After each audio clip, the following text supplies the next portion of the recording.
धातु और अधातु के चैप्टर के कुछ बहुविकल्पीय प्रश्न हैं। जैसे पहला, धातु वे तत्व हैं जिनमें धनायन बनाने की प्रवृत्ति होती है। यस, धनायन बनाने की प्रवृत्ति होती है, ऋणायन बनने की प्रवृत्ति नहीं होती है। जो हथौड़े से पीटने पर छोटे छोटे कणों में टूट जाते हैं, ये अधातु के गुण हैं। जो विद्युत और ऊष्मा के कुचालक होते हैं, ये भी अधातु के गुण हैं। जिनमें धनायन बनने की प्रवृत्ति होती है, यह विकल्प सही है। फर्स्ट विकल्प हमारा सही है। ठीक है। धातु जो सामान्य ताप पर द्रव है तो है पारा। धातु के ऑक्साइड्स होते हैं, क्षारीय होते हैं। उपधातु है एंटीमनी। पीतल है, पीतल मिश्र धातु है। मिश्र धातु कांसा में होते हैं कापर टिन। ठीक है। कांसे की प्रतिमाएं बनी होती हैं कापर टिन की। अमालगम होते हैं, मिश्र धातु होते हैं। निम्नलिखित धातुओं में से कौन सी धातु कापर सल्फेट विलयन में कापर को जमा देती है? तो आयरन, फेरस।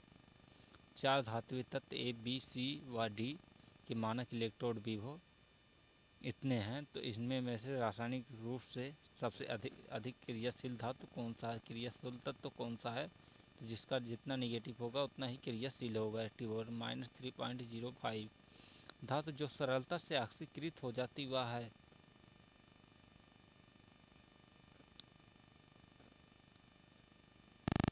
तो वह एल्यूमिनियम है। सोडियम, मैग्नीशियम, कॉपर व गोल्ड की सक्रियता का घटता हुआ क्रम है, तो फर्स्ट सही है। ठीक है।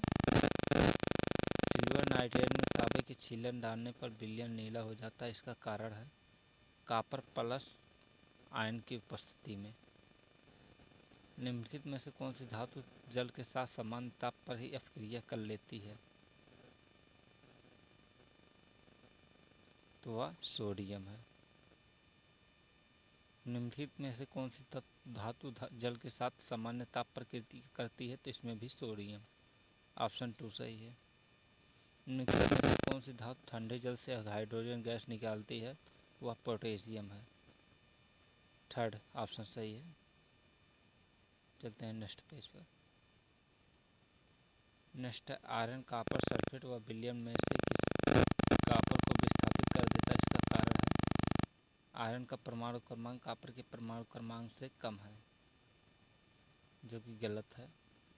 आयरन का इलेक्ट्रोड विभव कापर के इलेक्ट्रोड विभव से कम है, ये ऑप्शन सही है। 18वां, निम्नलिखित में से कौन सी धातु अम्ल में से हाइड्रोजन विस्थापित करती है?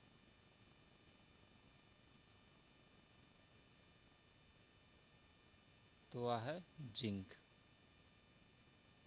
निम्नलिखित में से कौन सी धातु अम्ल में से हाइड्रोजन विस्थापित करती है? तो वह मैग्नीशियम है। निम्नलिखित में से कौन सी धातु अम्ल से हाइड्रोजन विस्थापित नहीं करती?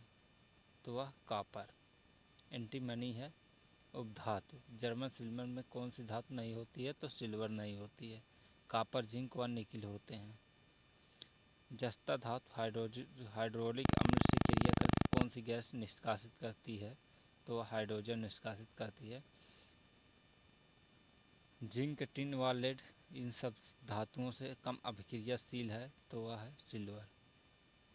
इनमें में से कौन सा यौगिक आयनिक यौगिकों का गुणधर्म नहीं है? तो जल में अम्लीयता, जल में अम्लीयता, ये दूसरा ऑप्शन करेक्ट है। प्रकृति में पाए जाने वाले पदार्थ जब विभिन्न तत्व कम खर्चे में आसानी से निष्कासित किए जा सकते हैं कहलाते हैं। निम्नलिखित में से कौन सा कथन सत्य है? ऑक्साइड एल्यूमिनियम का एक अयस्क है, ये ऑप्शन सही है। यहाँ पर मैग्नेटाइट मैग्नीज का अयस्क है, जो कि गलत। हीमेटाइट मैग्नीशियम का एक अयस्क है, ये भी गलत है। पायराइट फास्फेट का एक अयस्क है, ये भी गलत है। पायराइट जो है वो कॉपर का अयस्क है। एल्यूमिनियम का प्रमुख अयस्क है तो हमने बॉक्साइड। चिली साल्ट पीटर है तो सोडियम नाइट्रेट। अयस्कों के सांद्रण की फेन फलावन विधि प्राय किस प्रकार के अयस्कों के लिए प्रयुक्त की जाती है? तो सल्फाइड अयस्क के लिए प्रयोग की जाती है, जिनमें सल्फाइड की अशुद्धियाँ होती हैं।